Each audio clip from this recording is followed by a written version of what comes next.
கல்வித்தரம் இன்று உயர்ந்திருப்பதனால்தான் தொழில்துறையில் இந்தியா மிகச்சிறந்த நாடாக விளங்கி கொண்டிருக்கின்றது. கல்வி அதற்கு ஒரு முக்கியமான அங்கம். தொழில்நுட்பம், அதாவது பொறியியலில் இந்தியாவை அடித்துக்கொள்ள எவருமே இல்லை. எடுத்துக்காட்டாக இன்றைய கல்வி தரத்தினால்தான் உயர்ந்தவர் சுந்தர் பிச்சை.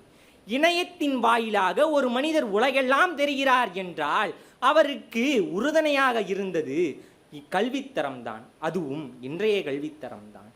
உலகில் இணையத்தினால் கல்வியினால் உயர்ந்தவர்கள் இன்று ஏராளம் ஏராளம். ஒன்றா இரண்டா? இன்றைய கல்வித்தரத்தினால் முன்னேறாமல் இருப்பவர்கள் 100 பேரை நீங்கள் காட்டலாம்.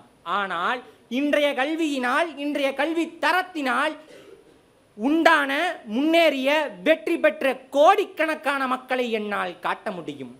அதுதான் இன்றைய கல்வியின் எடுத்துக்காட்டு.